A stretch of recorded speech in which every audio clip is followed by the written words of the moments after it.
La clique dorée, partie 10, chapitre 19. Ce devait d'ailleurs être pour mademoiselle de la Villauderie la dernière faveur de la destinée, cette avance suprême qui, si on ne sait pas la saisir, ne se représente plus. De ce moment, et irrévocablement, elle se trouvait engagée sur cette pente vertigineuse qui mène aux abîmes, et de plus en plus, elle devait voir son horizon se rétrécir et s'assombrir. Elle s'était juré, l'infortunée, d'épargner le peu d'argent qui lui restait comme le sang même de ses veines. Mais comment épargner ? Tout lui manquait, surtout l'indispensable. Lorsqu'il était venu louer ce taudis, M. de Brévand n'avait rien prévu. Ou plutôt, si, et ce calcul était bien digne de sa froide scélératesse. Il avait pris ses mesures pour que sa victime fût dénuée de tout à la fois. Sans autres vêtements que ceux qu'elle portait lors de sa fuite, elle se trouvait sans linge, sans chaussures, n'ayant pour essuyer ses mains que les serviettes que lui louait la portière. Pour elle, accoutumée à toutes les recherches du luxe et au raffinement d'une exquise propreté, ces privations devaient constituer un intolérable supplice. C'est ainsi qu'elle dépensa en achats de tout genre 150 francs. 150 francs, quand déjà elle pouvait, pour ainsi dire, calculer l'heure où le pain lui manquerait. D'un autre côté, elle avait chaque jour 5 francs à donner à la Chevassa pour sa nourriture. 5 francs, une somme énorme, et qui la révoltait, car elle eût consenti avec joie à ne vivre que de pain et d'eau. Mais là-dessus, toute économie lui paraissait impossible. Un soir, s'étant avisée d'insinuer qu'il lui faudrait peut-être réformer cette dépense, la Chevassa l'avait enveloppée d'un regard si venimeux qu'elle s'en était sentie froid jusqu'à la moelle des os. « Il faut en passer par là », s'était-elle dit. Dans son esprit, ces 5 francs étaient comme une rançon quotidienne dont elle payait les bonnes grâces de l'estimable concierge. Il est vrai qu'à ce prix, la Chevassa était aux petits soins pour sa pauvre chatte, car c'est ainsi qu'elle appelait définitivement mademoiselle de la Villauderie, devenant de jour en jour plus envahissante, ajoutant aux tortures de la pauvre fille le supplice de son odieuse et irritante familiarité. Maintes fois, mademoiselle Henriette, indignée et froissée, avait été sur le point de se révolter. Jamais elle n'avait osé, se résignant à ces outrageantes privautés, pour la même raison qu'elle se soumettait à l'impôt de 5 francs par jour. Et l'autre, prenant ce silence pour un assentiment, ne se gênait plus guère. Elle ne pouvait comprendre, déclarait-elle, que sa pauvre chatte, jeune et jolie comme elle l'était, consentît à vivre comme elle faisait. Était-ce une existence, cela ? Puis, toujours, elle finissait par en revenir à monsieur Maxime, lequel continuait à venir aux informations 2 fois par jour, le pauvre jeune homme. « Et même, ma pauvre chatte, ajoutait-elle, vous verrez qu'il prendra son courage à 2 mains et qu'il viendra vous présenter ses excuses. » Mais cela, mademoiselle Henriette ne pouvait le croire. « Jamais il n'aura cette impudence extraordinaire, pensait-elle. Il l'eut, cependant. Un matin, elle achevait de mettre en ordre son petit ménage quand on frappa discrètement à la porte. Persuadée que c'était la portière qui lui montait son déjeuner, elle se hâta d'ouvrir sans demander qui était là. Et elle recula, stupide d'étonnement et de terreur, en reconnaissant M. de Brévand. Véritablement, il semblait se faire une violence extraordinaire. Il était livide, ses lèvres blêmes tremblaient, son œil trouble vacillait, et il remuait la mâchoire comme s'il eût eu du gravier en guise de salive dans la bouche. « Je suis venu, mademoiselle, » commença-t-il, « vous demander si vous avez réfléchi depuis l'autre jour. » Elle ne lui répondit pas, l'écrasant d'un regard qui eût fait rentrer sous terre un homme conservant quelque sentiment d'honneur. Mais il avait dû, en venant, s'armer contre le mépris. « Je sens, poursuivit-il, que ma conduite doit vous paraître abominable. Je vous ai attiré dans un piège odieux. Je trahis indignement la confiance d'un ami. Mais j'ai une excuse, une passion plus forte que ma volonté, que ma raison. La passion vile de l'argent. Libre à vous de le croire, mademoiselle. Je ne chercherai pas à me disculper, je ne suis pas ici pour cela. J'y suis pour vous faire toucher du doigt votre situation, que vous ne me paraissez pas comprendre. Si elle n'eût écouté que son inspiration, mademoiselle de la Villauderie eût chassé le misérable. Mais il lui importait, croyait-elle, de connaître sa pensée et ses intentions. Elle surmonta donc son dégoût et se tut. Tout d'abord, poursuivit M. de Brévan, qui semblait se remettre, retenez bien ceci, mademoiselle. Vous êtes perdue de réputation, et perdue par moi. Tout Paris à cette heure est persuadé que je vous ai enlevé, et que nous cachons nos amours au fond de quelque délicieuse retraite. Que vous êtes ma maîtresse, en un mot. Il s'attendait à une terrible explosion d'indignation. Point. Mademoiselle Henriette demeura de marbre. « Que voulez-vous » reprit-il d'un ton de persiflage. « Mon cocher a parlé. 2 de mes amis qui arrivaient à pied à la fête de votre père vous ont vu, sautant dans ma voiture. Et comme si le scandale n'eût pas été suffisant, cet imbécile de Sir Tom m'a provoqué publiquement. Nous nous sommes battus, et je l'ai blessé. » À la façon dont la jeune fille haussa les épaules, M. de Brévan vit bien qu'elle ne le croyait pas. C'est pourquoi, tirant un journal de sa poche, « Si vous doutez, mademoiselle, ajouta-t-il, daignez lire ceci. Tenez, là, en haut de la seconde colonne. » Elle prit le journal qui lui tendait, et, en effet, lut. Hier, au bois de Vincennes, une rencontre à l'épée a eu lieu entre messieurs de B et l'un des plus honorables membres de la colonie américaine, Sir T.E. Après 5 minutes d'un combat fort vif, Sir E. a été blessé au bras. La soudaine et très surprenante disparition d'une des plus riches héritières du faubourg de Saint-Germain ne serait pas, assure-t-on, étrangère à ce duel.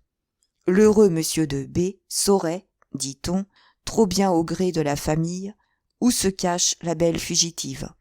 Mais c'en est assez, n'est-ce pas, sur une aventure que va dénouer avant peu un bel et bon mariage. « Vous voyez, mademoiselle, fit M. de Brévan, quand il pensa que mademoiselle Henriette avait eu le temps de lire. Ce n'est pas moi qui conseille un mariage. Devenez ma femme, et votre honneur est intact. » « Ah, monsieur !»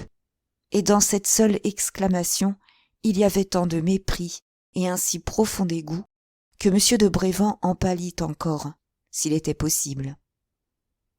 « C'est donc que vous préférez épouser sœur Elgin, fit-il. Elle haussa les épaules. Mais lui, « Oh, ne raillez pas, poursuivit-il, lui ou moi. Il n'est pas pour vous d'autre alternative. Tôt ou tard, il vous faudra choisir. » « Je ne choisirai pas, monsieur. »« Oh, attendez que la misère soit venue. Alors, vous pensez peut-être qu'il vous suffira d'implorer votre père pour qu'il vienne à votre secours ? Détrompez-vous, votre père n'a d'autre volonté que celle de la comtesse Sarah. Et la comtesse Sarah veut que vous épousiez Sir Tom. »« Je n'implorerai pas mon père, monsieur. »« C'est donc que vous comptez pour votre salut sur le retour de Daniel ? Ah, croyez-moi, ne vous bercez pas de chimères.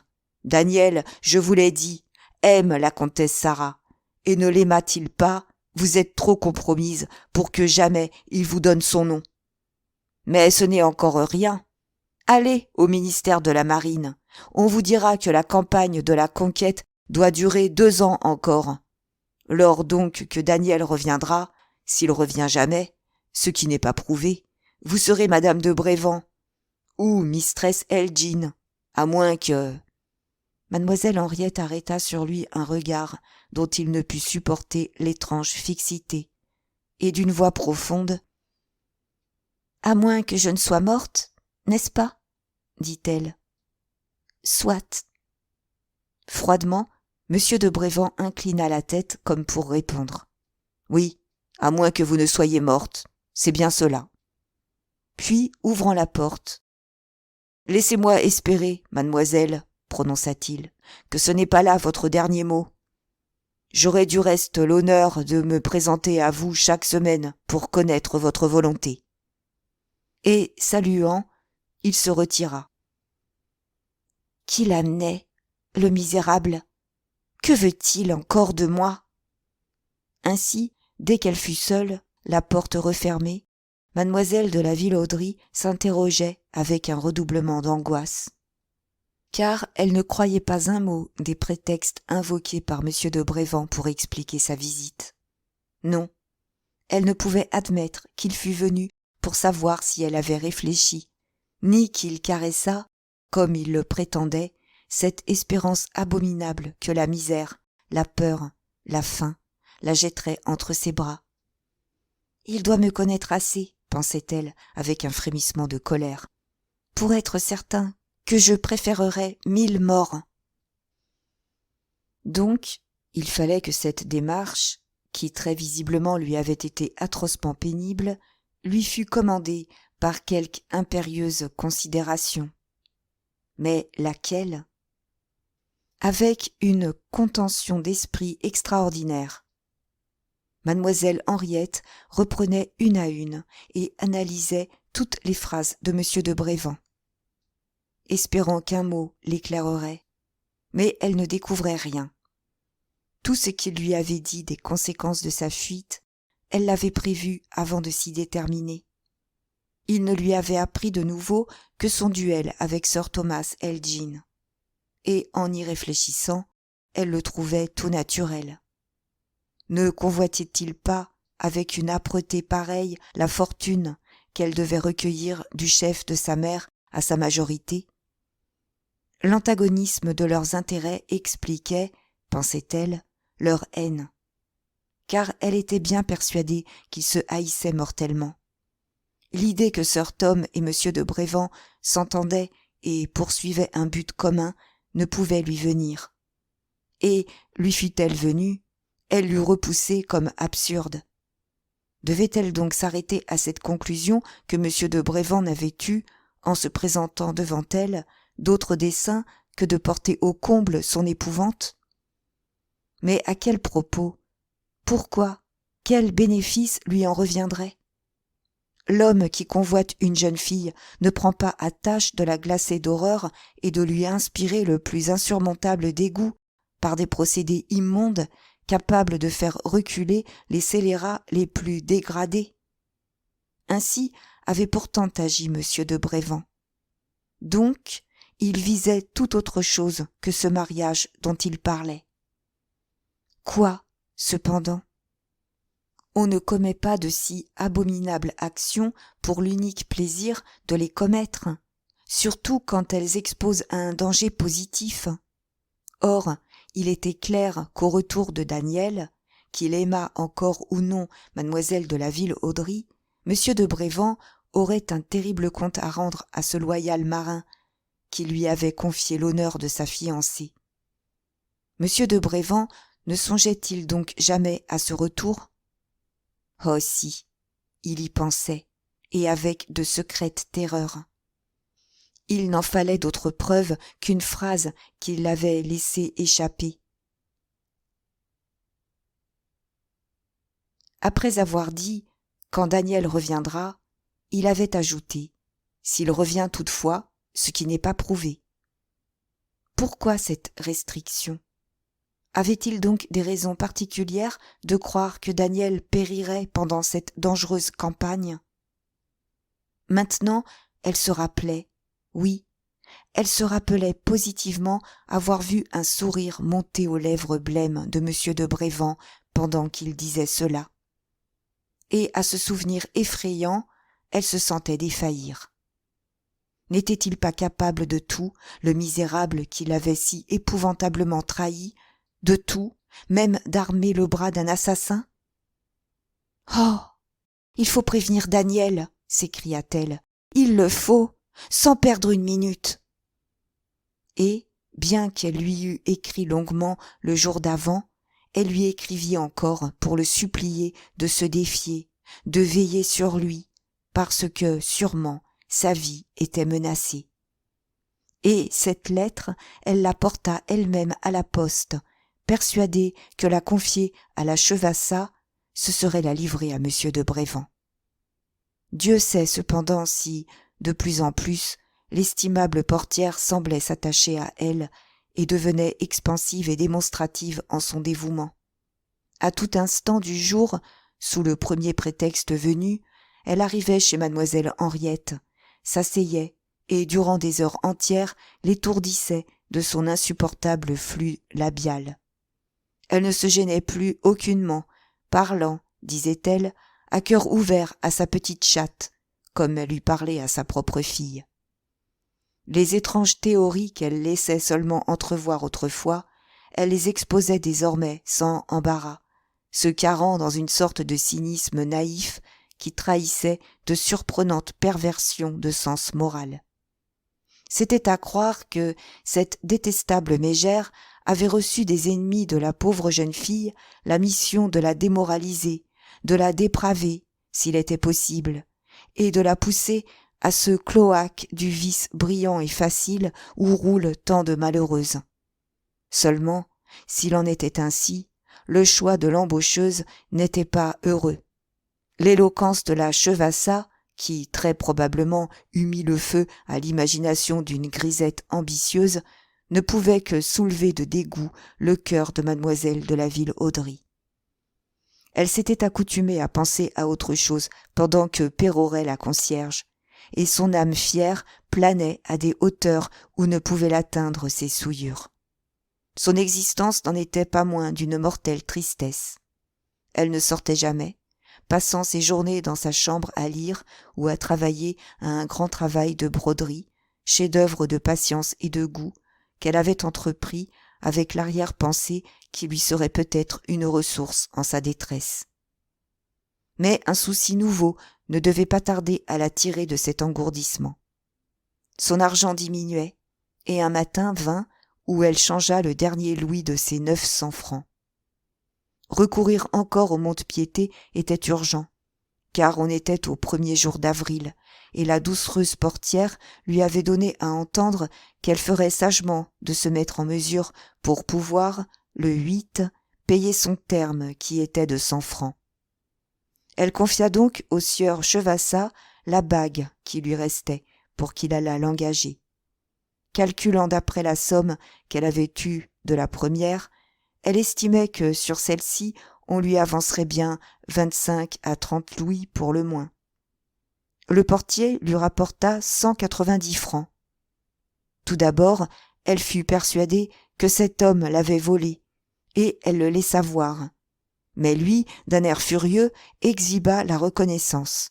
« Regardez, dit-il, et sachez mieux à qui vous parlez. » Sur la reconnaissance, en effet, on lisait en toutes lettres « Somme avancée, 200 francs. » Convaincue de l'injustice de ses soupçons, mademoiselle Henriette dut faire des excuses, et c'est à peine si une pièce de 10 francs calma la colère du susceptible Chevassa. Hélas, la pauvre fille ignorait qu'on est toujours libre de n'engager un objet que pour une portion de sa valeur, et elle était trop inexpérimentée pour reconnaître sur la reconnaissance les traces de cette opération. N'importe.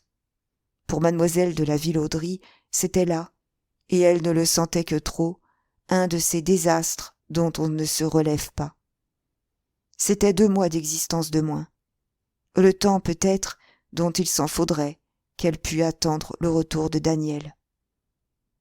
Cependant, le jour du terme arriva, et elle donna 100 francs en échange de sa quittance de loyer.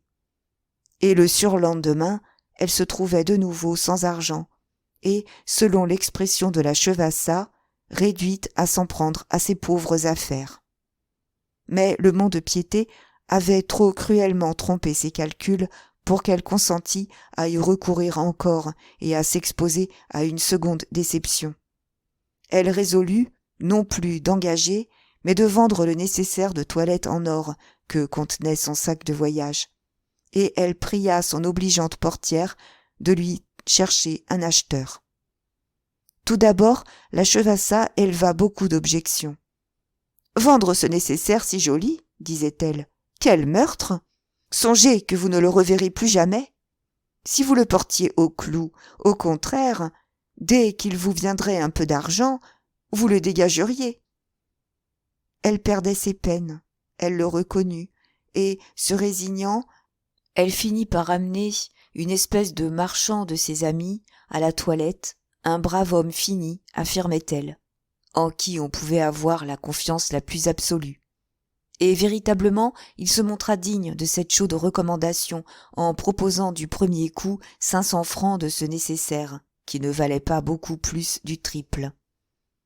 Encore n'était-ce pas son dernier mot. Après une heure de débats irritants, après 10 fausses sorties, il tira en soupirant son porte-monnaie et compta sur la table les 35 louis qu'avait impérieusement exigé mademoiselle Henriette. C'était de quoi payer 4 mois de pension à la chevassa. Mais non, se dit la pauvre jeune fille. Non, ce serait trop de pusillanimité à la fin. Et le soir même, rassemblant en un grand effort tout son courage, elle déclara d'un ton ferme à la redoutable mégère qu'elle ne lui prendrait plus qu'un repas, le soir. Elle avait trouvé ce moyen terme pour éviter non une scène, elle en attendait une, mais une brouille complète. Contre toute attente, cependant, l'honorable portière ne parut ni surprise ni choquée. Elle haussa seulement les épaules en disant « Comme vous voudrez, ma petite chatte. Seulement, croyez-moi, les économies qu'on fait sur son estomac ne profitent pas. » C'est à dater de ce coup d'état que mademoiselle Henriette prit l'habitude de descendre chaque matin pour acheter le petit pain et les 2 sous de lait qui constituèrent désormais son déjeuner. Le reste du temps, elle ne bougeait de sa chambre, s'acharnant au travail de broderie qu'elle avait entrepris, et rien ne troublait la désolante monotonie de ses journées que la visite hebdomadaire de M. de Brévand.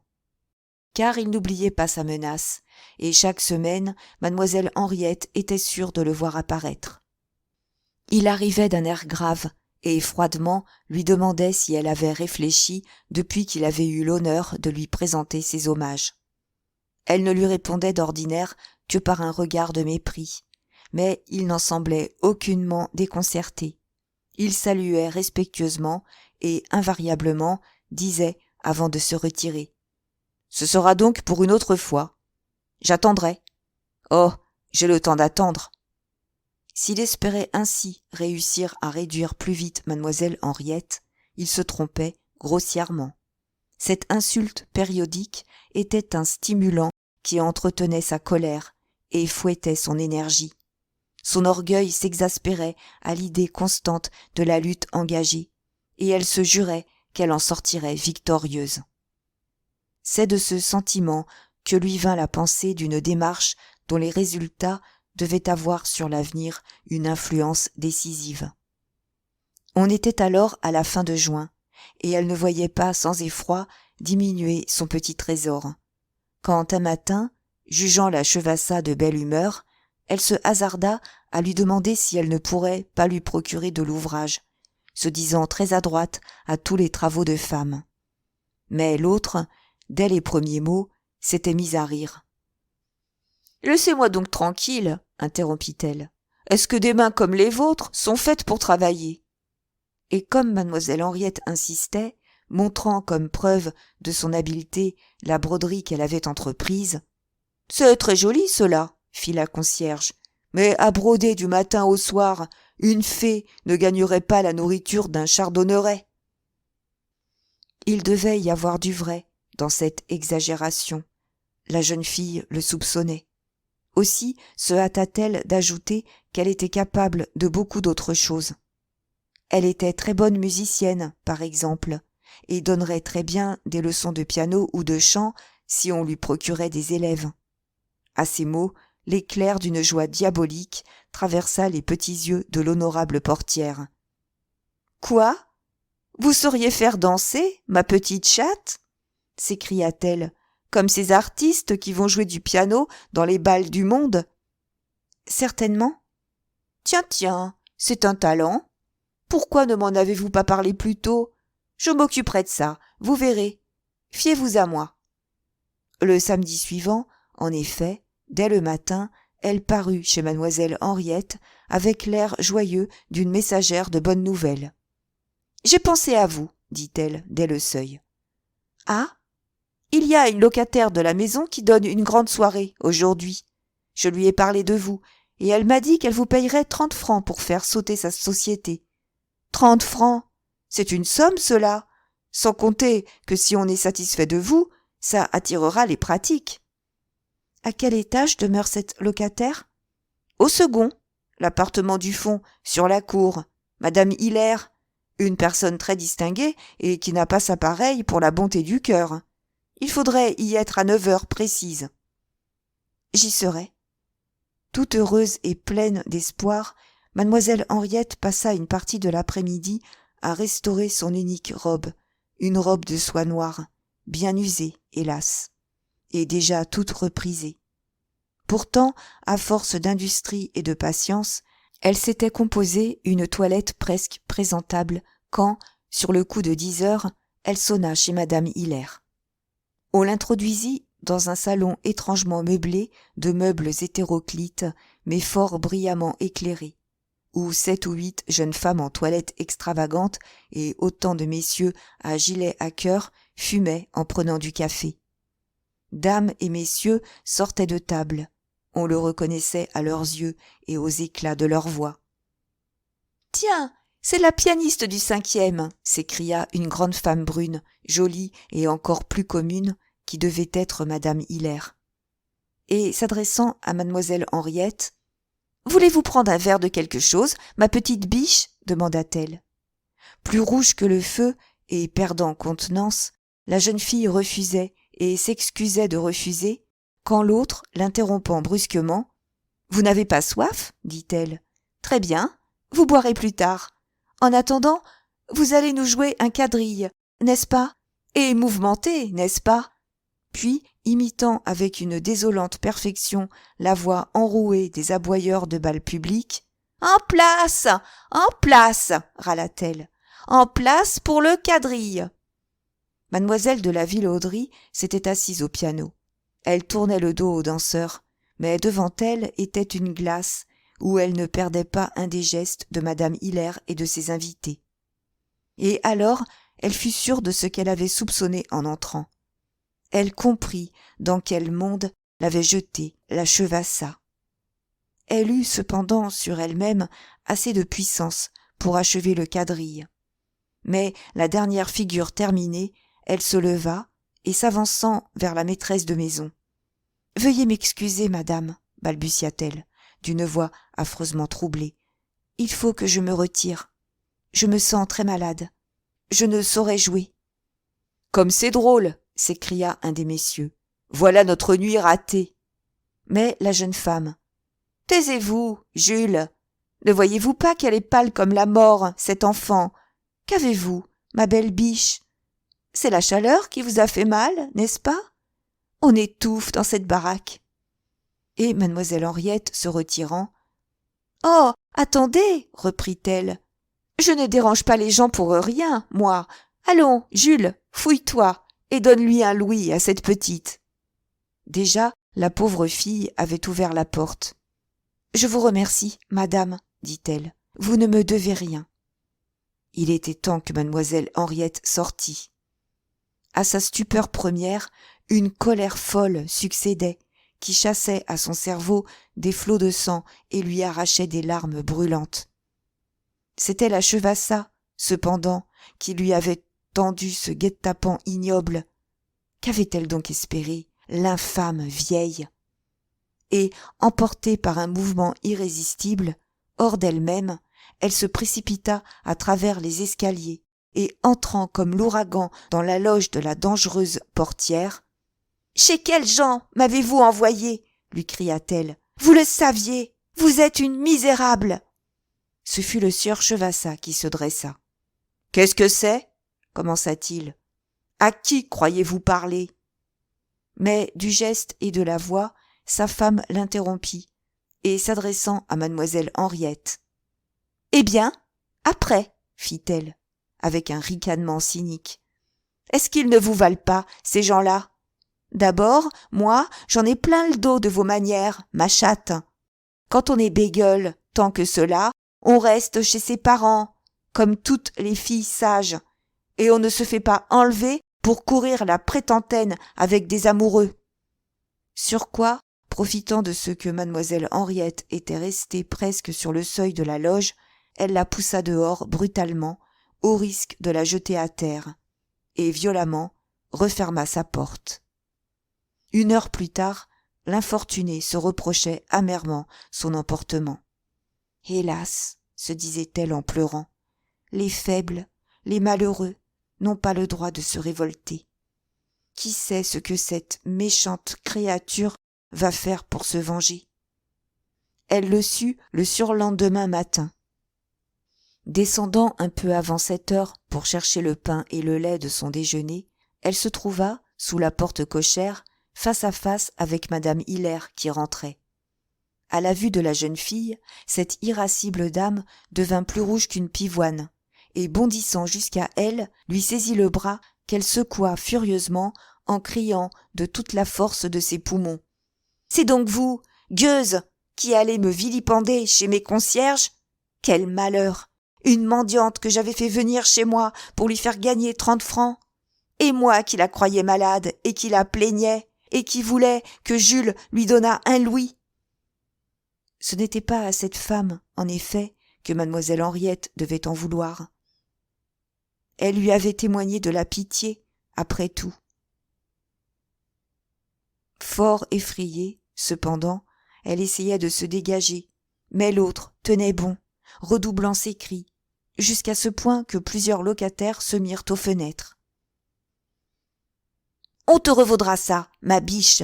clamait-elle au milieu des injures malpropres que sa colère, pareille à un torrent d'eau de vaisselle, charriait. « On saura bien te faire déguerpir d'ici !» Et ce n'était pas une menace en l'air. L'après-midi même, cette scène lamentable se renouvelait et elle recommençait, tout aussi odieuse, le lendemain et encore les jours suivants. Madame Hiller avait des amis dans la maison, et mademoiselle de la Ville-Audry était devenue leur bête noire à toutes. Elle s'entendait pour la gaieté, et dès qu'elle se risquait dans les escaliers, il s'en trouvait toujours quelqu'une pour la huer. Si bien que l'infortunée n'osait plus sortir de chez elle. Dès le matin, sitôt la porte de la rue ouverte, elle courait acheter ses petites provisions de la journée. Puis, remontant bien vite, elle se barricadait dans sa chambre et n'en bougeait plus. Assurément, ce n'était pas le désir de quitter cette maison maudite qui lui manquait. Mais où aller? Puis, l'inconnu l'épouvantait. Ne lui réserverait-il pas des tribulations plus intolérables encore? Enfin, elle n'avait pas d'argent. Le terme de juillet lui avait enlevé 100 francs. Elle avait dû remplacer par une robe de mérinos noir sa robe de soie qui tombait en loques. Dès les premiers jours d'août, ses chétives ressources étaient épuisées. Encore ne fut-elle pas parvenue à les faire durer tout ce temps, si depuis la soirée de madame Hiller, elle n'eût cessé complètement de recourir à la dispendieuse cuisine de la Chevassa. Même cette rupture, dont mademoiselle Henriette s'était d'abord réjouie, devenait maintenant pour elle le sujet d'un prodigieux embarras. Il lui restait plusieurs choses encore à vendre, sa broche, son cachemire, sa montre, ses boucles d'oreilles, et elle ne savait ni comment ni à qui les vendre. Tous les récits dont la Chevassa l'avait effrayée lors de sa tentative au mont-de-piété roulaient dans son esprit, et elle se voyait, à la moindre démarche, arrêtée par un commissaire de police, interrogée et reconduite chez son père, et livrée à la comtesse Sarah et à sir Tom. Cependant, la nécessité devenait si impérieuse qu'après toutes ses hésitations, un soir à la brune, elle se glissa dehors pour chercher un acheteur. Ce qu'elle cherchait, c'était une de ces boutiques borgnes où on aperçoit, attendant leur proie, de ces brocanteurs suspects dont les trafics inquiètent l'observateur. elle en trouva une telle qu'elle la souhaitait. Une vieille femme à lunettes plantée sur un nez crochu, sans seulement lui demander son nom, tant évidemment elle la prenait pour une voleuse, lui donna de sa broche et de ses boucles d'oreilles 140 francs. Qu'était-ce que cette somme? Rien. Mademoiselle Henriette le comprit. C'est pourquoi, surmontant toutes ses répugnances et toutes ses pudeurs, et s'armant d'une résolution désespérée, elle se jura de tout tenter pour se procurer de l'ouvrage. Et elle se tint parole. Soutenue par le secret espoir de triompher, à force d'énergie, de l'acharnement de la destinée, elle s'en alla de magasin en magasin, du porte en porte, pour ainsi dire, sollicitant de l'ouvrage comme elle eût demandé la charité, promettant de s'employer à ce qu'on voudrait, tant qu'on voudrait, pourvu qu'on la nourrit et qu'on la logeât. Mais il était écrit que tout tournerait contre elle, et sa beauté, le charme et la distinction de sa personne, sa façon même de s'exprimer, lui étaient autant d'obstacles. Qui donc eût voulu employer cette jeune fille, qui avait l'air d'une duchesse? Si bien que ses prières ne rencontraient que visages froids, haussements d'épaules et sourires ironiques, et partout des refus. À moins cependant que quelque galant commis ne répondît à sa requête par une déclaration. Le hasard lui avait fait découvrir ces petits avis à la main que les entrepreneurs collent sur tous les tuyaux d'eau ménagère de leur quartier pour demander des ouvrières. Dès lors, elle passa ses journées à chercher ces avis et à courir aux adresses indiquées. Mais là, les mêmes difficultés se présentaient. Puis c'étaient des questions à n'en plus finir. Qui êtes-vous? D'où venez-vous? Chez qui avez-vous travaillé? Et toujours la même conclusion désolante. Nous n'avons pas d'ouvrage pour une personne comme vous. Alors, elle eut recours au bureau de placement. Elle en avait avisé un, ayant à sa porte un grand tableau où il était offert des emplois pour toute capacité, depuis 35 jusqu'à 1000 francs par mois. Elle y monta.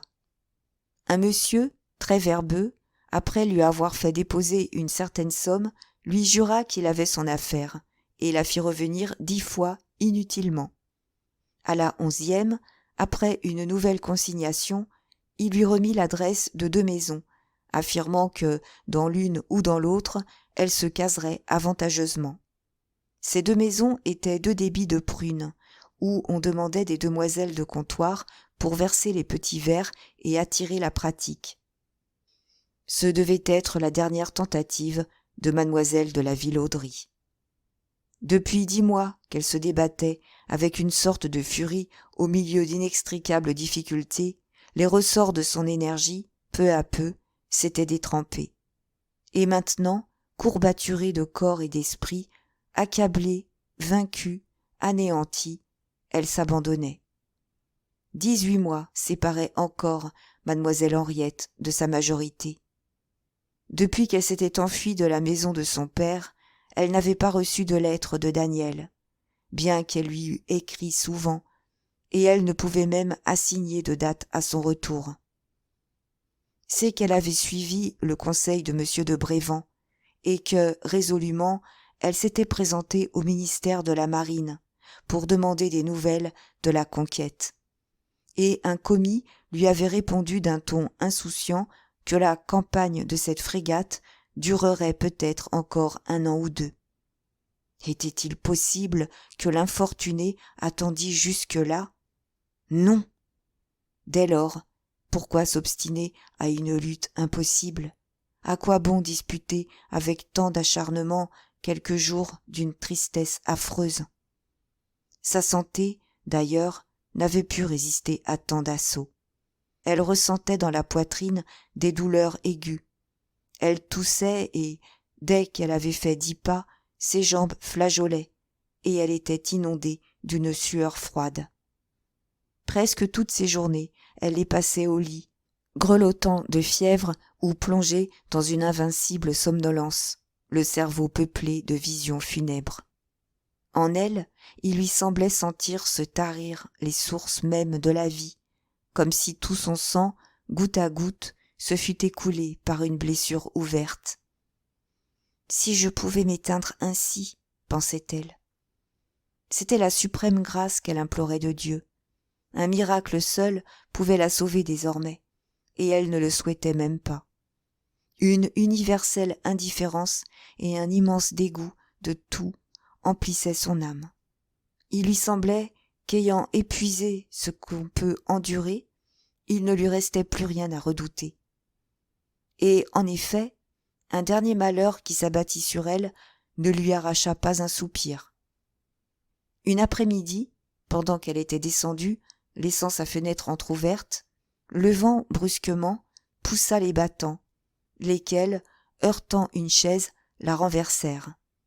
Sur le dos de cette chaise était plié le cachemire de mademoiselle Henriette.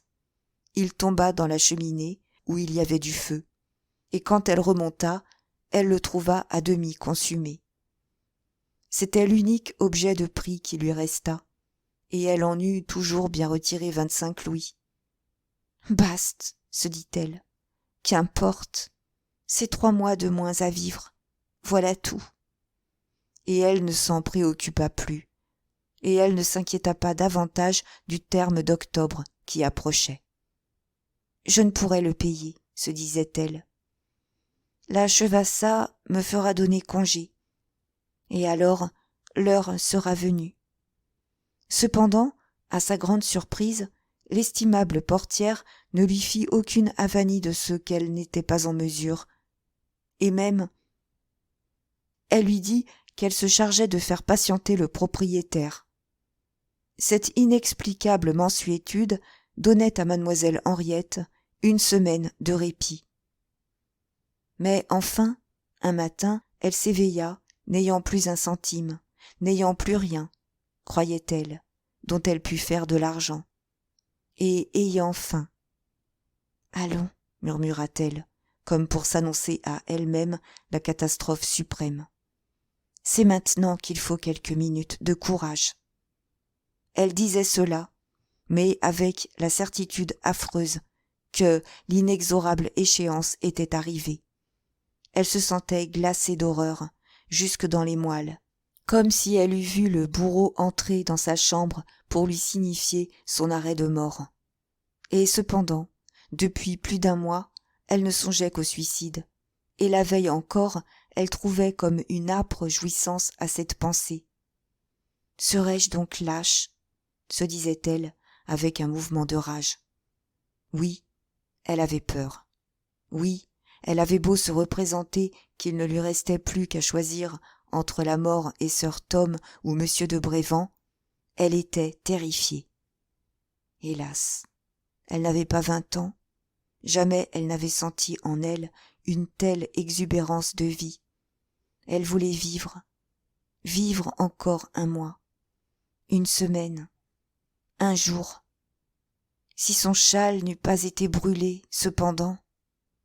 Alors, d'un œil égaré, explorant son misérable logis, elle aperçut ce chef-d'œuvre de patience qu'elle avait entrepris.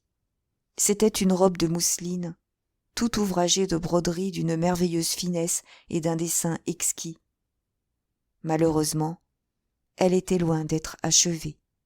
« N'importe, se dit-elle, j'en trouverai peut-être quelque chose. » Et, roulant la robe à la hâte, elle courut l'offrir à la louche brocanteuse qui lui avait déjà acheté ses boucles d'oreilles et plus tard sa montre.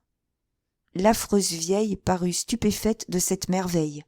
« C'est très beau, déclara-t-elle, c'est magnifique, et si c'était fini, ça vaudrait beaucoup d'argent, mais en cet état, personne n'en voudra. » Cependant, elle consentit à en donner 20 francs, uniquement par amour de l'art, jurait-elle, car c'était autant de perdu. Ce louis, c'était pour mademoiselle de la Villauderie un sursis inespéré. « En voici pour 1 mois, pensait-elle, déterminée à ne vivre que de pain sec. Et qui peut prévoir ce qu'1 mois réserve d'événements ? Et il devait revenir à cet infortuné, du chef de sa mère, plus de 1500 000 francs. Si elle eût su, cependant, si elle eût eu un ami pour conseiller son inexpérience. Mais elle était restée fidèle à son serment de ne se confier à âme qui vive, et les plus épouvantables angoisses ne lui arrachaient pas une plainte. Monsieur de Brévand ne l'ignorait pas, lui qui, avec une implacable régularité, avait continué ses visites hebdomadaires, et même cette lâche obsession qui jadis enflammait le courage de mademoiselle Henriette lui devenait un intolérable supplice. « Ah, je serai vengée, lui dit-elle un jour.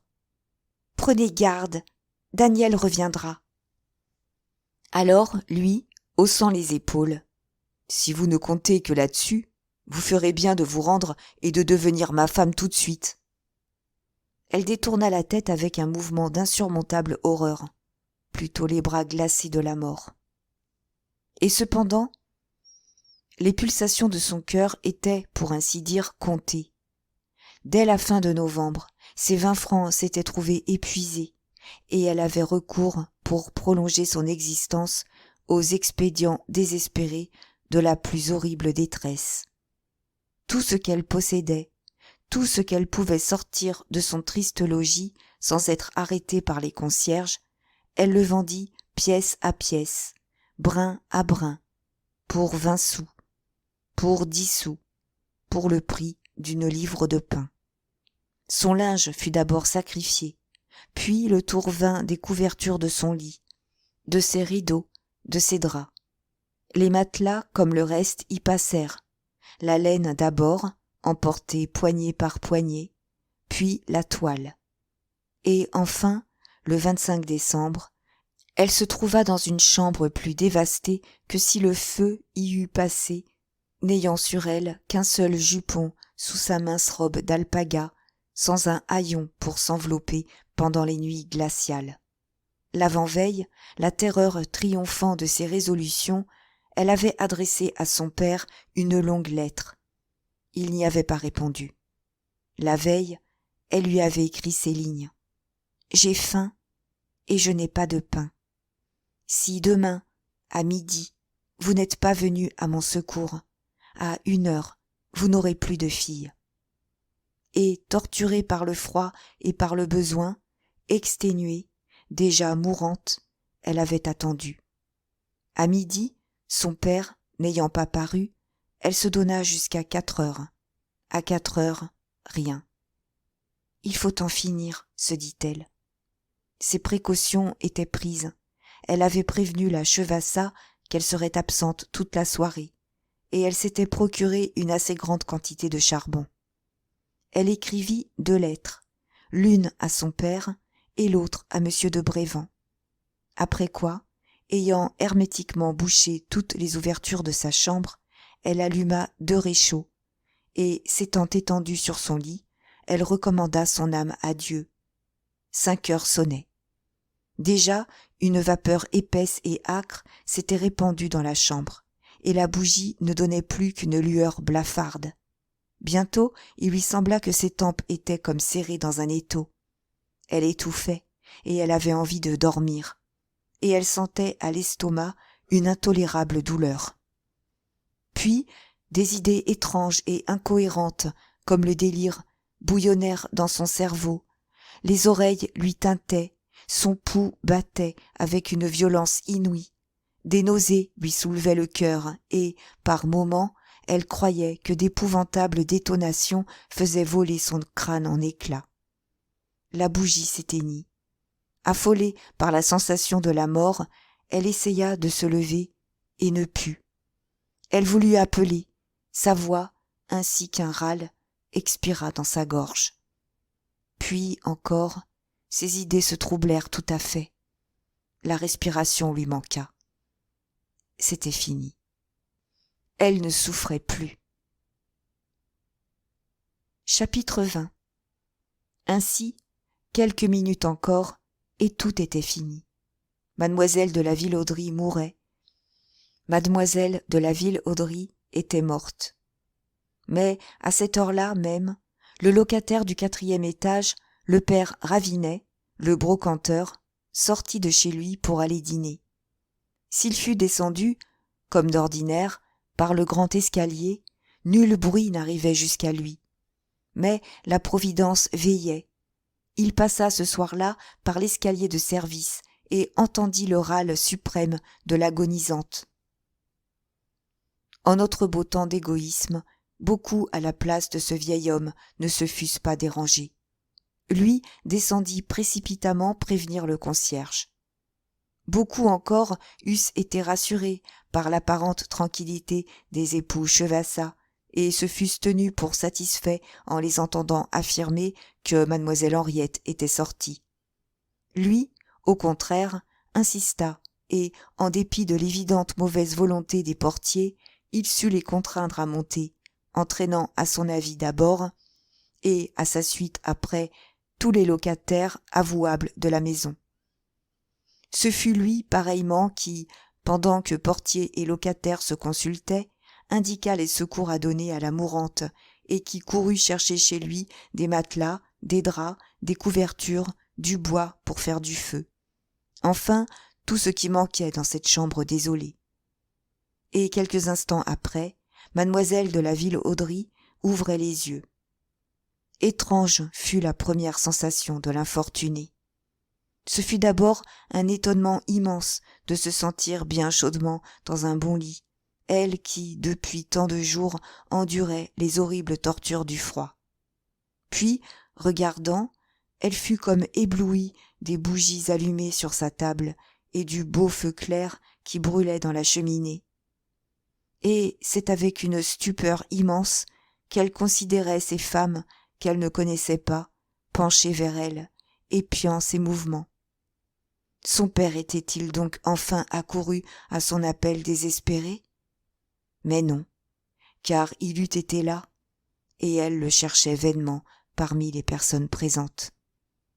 Puis, comprenant à quelques mots prononcés près d'elle qu'elle devait au hasard seul d'avoir été sauvée, elle fut saisie d'une immense douleur. Avoir souffert tout ce qu'on souffre pour mourir, se dit-elle, et n'être pas morte. Elle eut même comme un mouvement de haine contre ces gens qui s'agitaient autour d'elle. Quand il l'aurait rappelée à la vie, la ferait-il vivre? Cependant, elle distinguait assez nettement ce qui se passait dans la chambre. Elle reconnaissait les rentières du premier étage qui étaient restées à la soigner, et entre elles la Chevassa, qui se donnait un mouvement extraordinaire, tout en leur expliquant comment mademoiselle Henriette avait trompé son affection pour exécuter son fatal dessein. « C'est que je ne me doutais de rien, » protestait-elle d'un ton larmoyant. « Une pauvre chatte qui était toujours de si belle humeur et qui, ce matin, chantait encore comme un pinson. Je la supposais un peu gênée, mais non dans une misère pareille. C'est que voilà, mesdames, elle était fière comme une reine et haute comme le temps. Elle a mieux aimé se faire périr que demander des secours. Car elle savait qu'elle n'avait qu'un mot à me dire. Est-ce que déjà, en octobre, voyant qu'elle ne pouvait payer son terme, je n'ai pas répondu pour elle? » Et là-dessus, l'infâme hypocrite se pencha vers la pauvre jeune fille et la baisa au front, en disant d'un accent attendri: « N'est-ce pas, chatte chérie, qu'il vous aimait bien, vos pauvres vieux concierges ?» Impuissante à articuler une syllabe, encore qu'elle eût la connaissance, mademoiselle Henriette frissonna d'horreur et de dégoût sous le contact de ses lèvres odieuses. Et la commotion qu'elle en ressentit fit plus que tous les soins qu'on lui avait prodigués. Néanmoins, ce fut seulement après que le médecin qu'on était allé chercher fut venu et l'eut saignée qu'elle recouvra le libre exercice de ses facultés. Alors, d'une voix faible, elle remercia les gens qui l'entouraient, affirmant qu'elle se sentait beaucoup mieux maintenant et qu'on pouvait la laisser seule. Les deux rentières, que la curiosité avait emportées au moment où elles allaient se mettre à table, ne se firent pas répéter le congé et, toutes aises, s'esquivèrent. Mais la portière resta près de mademoiselle Henriette, et une fois seule avec sa victime, tout en elle changea, visage, voix et regard. « Eh bien, commença-t-elle, vous voilà contente, mademoiselle. Vous avez affiché la maison, et on parlera de vous dans les journaux. Tout le monde va vous plaindre, croyant que votre amant est un sans-cœur qui vous laissait crever de misère. » La pauvre jeune fille eut un geste si doux et si triste qu'un sauvage en eût été ému. Mais la Chevassa était une civilisée, elle. « Vous savez pourtant, continua-t-elle d'un ton âpre, que ce bon monsieur Maxime a tout fait pour vous tirer de là. Avant-hier encore, il vous offrait sa fortune. »« Madame, balbutia l'infortuné, n'aurez-vous donc pas pitié ?» Pitié, elle, la Chevassa, quelle raillerie. « De monsieur Maxime, poursuivit-elle, vous avez tout refusé. Pourquoi, s'il vous plaît? Pour faire la vertueuse, n'est-ce pas?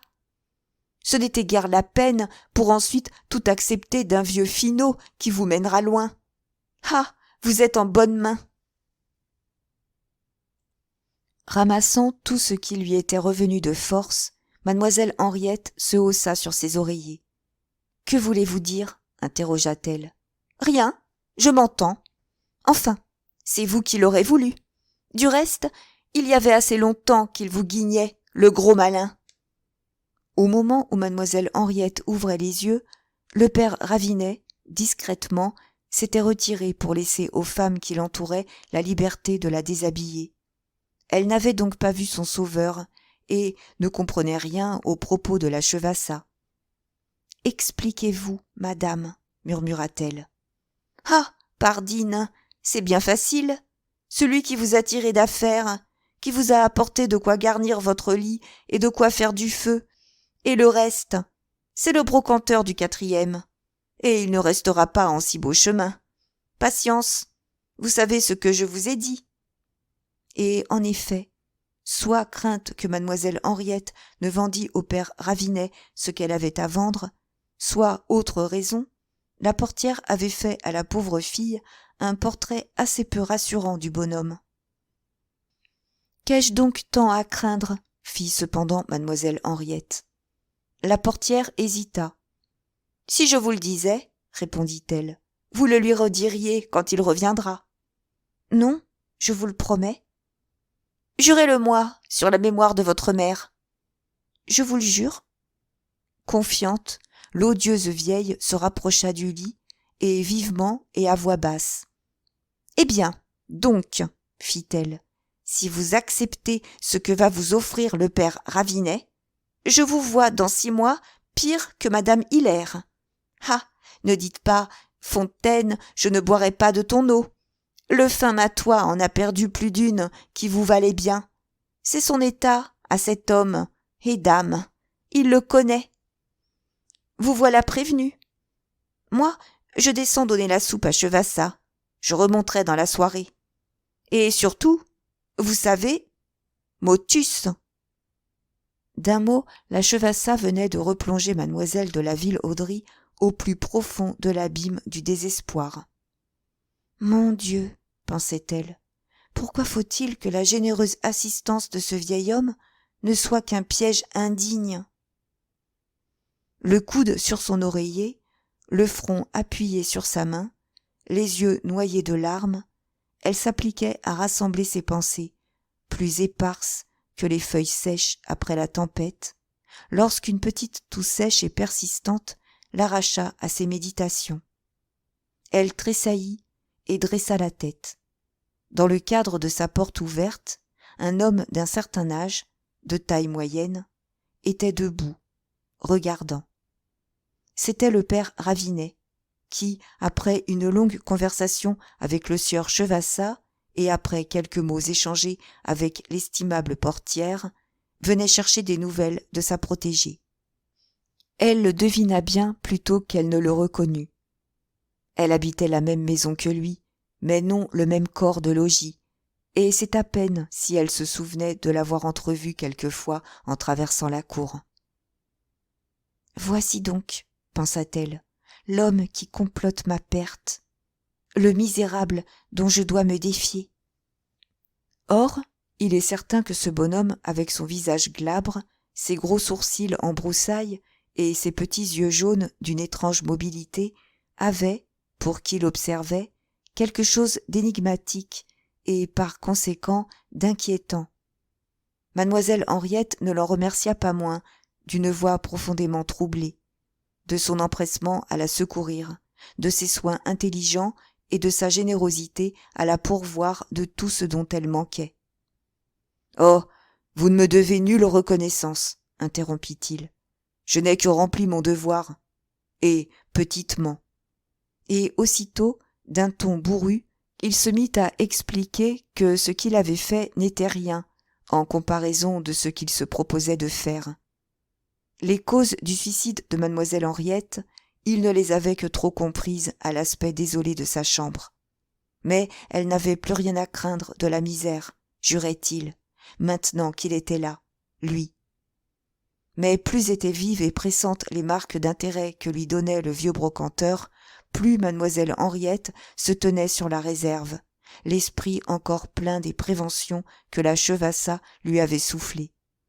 Par bonheur, il était fin, le bonhomme, et avec une rare habileté, grâce à des réticences aussi prudemment calculées que certains emportements, il sut ramener un peu mademoiselle de la Vilauderie. Il la conquit presque, en lui remettant cachetées et intactes en apparence les lettres qu'avant d'allumer le réchaud fatal, elle avait écrites à M. de Brévand et à son père. Aussi, quand il se retira, après une demi-heure de diplomatie, il avait arraché à la malheureuse jeune fille le serment de ne pas attenter de nouveau à ses jours, et la promesse de lui expliquer par quel concours de circonstances fatales elle en avait été réduite à cet excès de misère. « Vous n'hésiteriez pas, lui avait-il dit, si vous saviez combien il est aisé souvent, avec un peu d'expérience, de dénouer les situations qui paraissent les plus inextricables. » Mademoiselle Henriette n'hésitait pas. Une réflexion, qui lui était venue dès qu'elle s'était trouvée seule, lui avait donné tout à coup une singulière confiance. Si le père Ravinet était ce que prétend la Chevassa, pensait-elle, cette méchante femme ne m'eût pas avertie. Si elle me détourne d'accepter les offres de service de ce vieil homme, c'est que sans doute j'y trouverai un avantage considérable. Sur quoi, envisageant aussi froidement que possible la partie politique de sa détermination, elle y découvrait des chances énormes en sa faveur. Si le père Ravinet était de bonne foi, elle allait pouvoir attendre Daniel. S'il ne l'était pas, que risquait-elle? Qui ne craint pas la mort n'a rien à redouter, et elle ne la craignait pas, elle. Le poignard de Lucrèce garantira toujours la liberté d'une femme de cœur. Et cependant, malgré l'impérieux besoin qu'elle avait de repos, sa promesse la tint éveillée une partie de la nuit. C'est qu'elle repassait dans son esprit cette lamentable histoire qui était la sienne, se demandant ce qu'elle pouvait avouer et ce qu'elle devait taire au vieux brocanteur. N'avait-il pas découvert déjà, par l'adresse d'une de ces deux lettres, qu'elle était la fille du comte de la Vilauderie?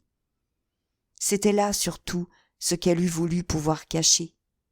Et d'ailleurs, demander conseil à quelqu'un en lui dissimulant une partie de la vérité, n'est-ce pas folie? « Il faut tout dire, s'écria-t-elle, ou rien. » Et après un moment de réflexion, « Je dirai tout, » ajouta-t-elle, sans réticence. Telles étaient encore ses dispositions, quand au matin, sur les 9 heures, le père Ravinet se présenta chez elle. Il était fort pâle, le bonhomme, et l'expression de son visage et le timbre de sa voix trahissaient une émotion difficilement maîtrisée et une poignante anxiété. « Eh bien ?» demanda-t-il, oubliant dans sa préoccupation de demander à la jeune fille comment elle avait passé la nuit. Elle hocha tristement la tête et lui montrant une chaise. « Mon parti est pris, monsieur, » répondit-elle. « Asseyez-vous et écoutez-moi. » Le vieux brocanteur était bien persuadé que mademoiselle Henriette en arriverait là. Mais si vite, non, il ne l'espérait pas. Une exclamation lui échappa. « Enfin !» Et une joie immense, délirante, éclata dans ses yeux. Même cette joie semblait si peu explicable que la jeune fille en conçut comme une vague inquiétude. « Je ne m'abuse pas, fit-elle, en fixant le vieil homme de toute la force de sa pénétration. Ce que je fais est d'une témérité inouïe. Je me mets en quelque sorte à votre merci, monsieur, à la discrétion d'un inconnu dont on m'a dit que j'avais tout à craindre. »« Oh, mademoiselle, protesta-t-il, croyez... » Mais elle l'interrompit et d'un accent solennel. « Je crois, prononça-t-elle, que si vous me trompiez, vous seriez le plus lâche et le dernier des hommes. Je m'en remets à votre honneur. » Et aussitôt, d'une voix ferme, elle commença le récit de sa vie, depuis ce soir fatal où son père lui avait dit « J'ai résolu, ma fille, de te donner une seconde mère. » Plus enfiévré que le joueur pendant que tourne la bille fatale dont l'arrêt va décider de sa fortune ou de sa ruine, les traits contractés par une attention poignante, le vieux brocanteur s'était assis en face de mademoiselle Henriette, les yeux obstinément attachés sur elle, comme pour pénétrer sa pensée et en devancer l'expression. Ces confidences terribles, on eût dit qu'il les avait pressenties et qu'il éprouvait, à voir ses pressentiments justifiés, une âpre satisfaction. Et, à mesure que parlait mademoiselle de la Ville-Audry, « C'est bien cela, murmurait-il. Oui, cela devait être. » Tous ces gens dont la jeune fille lui exposait les manœuvres abominables, il semblait les connaître mieux qu'elle, comme s'il les eût fréquentés longtemps, comme si même il eût vécu dans leur intimité.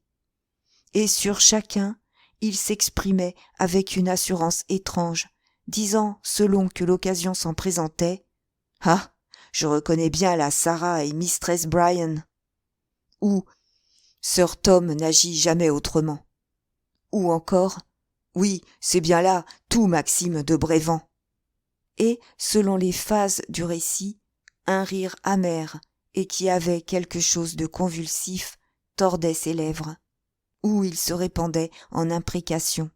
« Quelle intrigue !» murmurait-il de l'accent de la plus profonde horreur. « Quelle intrigue infernale !» À un autre moment, il devint livide et chancela sur sa chaise, comme si, se trouvant mal, il eût été près de tomber.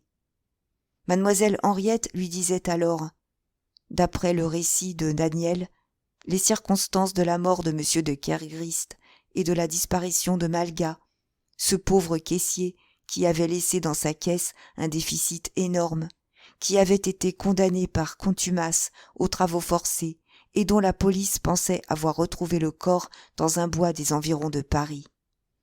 Mais dès que la jeune fille eut terminé, il se dressa tout d'une pièce, et, d'une voix formidable, « Je les tiens donc, les misérables !» s'écria-t-il. « Cette fois, je les tiens !» Et, succombant à l'excès de son émotion, il se laissa tomber sur une chaise, cachant son visage entre ses mains. Muette de stupeur, mademoiselle de la Ville-Audry examinait cet étrange bonhomme, sur qui reposait désormais tout son espoir. Déjà, la veille, elle avait eu comme un soupçon qu'il n'était pas ce qu'il paraissait être. Maintenant, elle en était sûre. Mais qui était-il ? Elle ne pouvait, à cet égard, que s'égarer en conjectures vaines. Ce qui lui paraissait prouver, par exemple, c'est que Sarah Brandon, Mistress Bryan, Sir Tom et M. de Brévent s'étaient trouvés de façon ou d'autre mêlés à la vie du père Ravinet, et qu'il les haïssait mortellement. À moins donc qu'il ne cherche à me tromper, pensait-elle, gardant encore l'ombre d'un doute. Lui, cependant, n'avait pas tardé à triompher de sa passagère faiblesse et s'était relevé. « Qu'on nie donc encore la Providence !» prononça-t-il. « Ah, les imbéciles seuls ou les fous en sont capables. ayant 1000 raisons de croire que cette maison garderait le secret de son crime aussi fidèlement que la tombe, M. de Brévand vous y amène. Et il se trouve que j'y demeure, moi, précisément, sans qu'il s'en doute. Par une sorte de prodige, nous vivons, vous, mademoiselle de la ville Audry, et moi, l'un auprès de l'autre, sans le soupçonner. Mais voilà qu'à l'heure même où Maxime de Brévand va triompher, la Providence nous rapproche, et ce rapprochement le perd. Sa voix trahissait la joie farouche de la vengeance. Ses yeux jaunes s'emplissaient d'éclairs. Car M. de Brévand triomphait hier soir, poursuivit-il.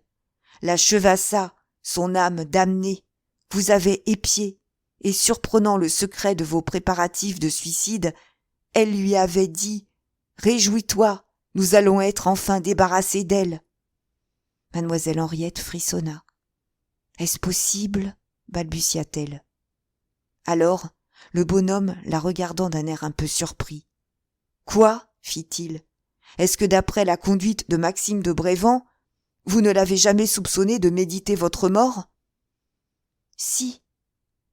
Cette pensée m'est venue une fois. »« Eh bien, cette fois-là, vous étiez dans le vrai, mademoiselle. Ah, vous ne connaissez pas encore vos ennemis. Mais je les connais, moi, car il m'a été donné de mesurer la profondeur de leur scélératesse. Et là sera votre salut, si vous voulez suivre mes conseils. » « Je les suivrai, monsieur. » Visiblement, le père Ravinet était un peu embarrassé. « C'est que, mademoiselle, fit-il, je vais être obligé de vous demander de vous confier absolument à moi. »« Je m'y confierai. »« L'important est de vous soustraire aux embûches de M. de Brévand, de lui échapper et de lui faire perdre vos traces. Il vous faudra donc quitter cette maison. »« Je la quitterai. » « Et de la façon que je vous dirai. »« Je vous obéirai de point en point. » La dernière ombre d'inquiétude qui assombrissait encore le front du vieux brocanteur se dissipa comme par enchantement. « Tout ira donc bien, » déclara-t-il, en se frottant les mains à s'enlever l'épiderme. « Et je réponds de tout. Hâtons-nous donc de convenir de nos faits, car voici longtemps que je suis près de vous. La Chevassa doit être sur des charbons ardents, et il importe qu'elle ne soupçonne pas que nous nous entendons. » Comme s'il eût craint qu'une oreille indiscrète ne fût collée contre la porte, il rapprocha sa chaise du lit de mademoiselle Henriette, et, d'une voix si basse que tout juste elle l'entendait, « Dès que j'aurai tourné les talons, reprit-il très vite, la Chevassa va vous arriver toute brûlante de curiosité pour s'informer de ce qui s'est passé entre nous. Montrez-vous très irrité contre moi. Laissez entendre que je suis un vieux misérable, assez lâche pour vouloir vous faire payer d'un prix infâme le service que je vous ai rendu. » Mademoiselle Henriette était devenue fort rouge. « Cependant, monsieur, » balbutia-t-elle. « Il vous répugne de mentir, peut-être. »« C'est que je ne saurais pas, je le crains. Mentir de façon à tromper madame Chevassa ne doit pas être facile. »« Eh, mademoiselle, il le faut absolument. Si vous vous pénétrez bien de cette nécessité, vous trouverez l'aplomb nécessaire. Songez qu'on ne combat bien ses ennemis qu'avec leurs propres armes. »« Je ferai de mon mieux, monsieur. »« Alors, je suis tranquille de ce côté. Et le reste, vous l'allez voir, est la moindre des choses. Un peu avant la nuit, vous vous habillerez et vous guetterez le moment où le portier, comme chaque soir, allumera le gaz. Dès que vous le verrez dans le grand escalier, vous vous hâterez de descendre. J'aurai pris mes mesures pour que la Chevassa soit en course ou occupée. La loge sera seule, par conséquent, et il vous sera aisé de vous glisser dehors sans être aperçu. Une fois dans la rue, vous tournerez à gauche. Au coin de la rue Drouot, devant le mur de l'hôtel des Ventes, un fiacre stationnera d'où pendra par la portière un mouchoir à carreaux comme celui-ci. Montez-y hardiment, j'y serai. Je ne sais si je me suis bien expliqué. Oh, parfaitement, monsieur. Alors, c'est entendu. Vous vous sentez assez rétabli ? Oui, monsieur, vous pouvez compter sur moi. Tout se passa si exactement comme l'avait prévu le vieux brocanteur, et mademoiselle Henriette joua si bien son rôle que le soir, quand elle constata la disparition de sa locataire, la Chevassa ne fut ni très surprise ni très inquiète. « Elle était dégoûtée de la vie, cette petite, » dit-elle à son mari. « Je l'ai bien vue, ce tantôt. Nous la retrouverons à la morgue. Le charbon ne lui ayant pas réussi, elle aura voulu essayer de l'eau. »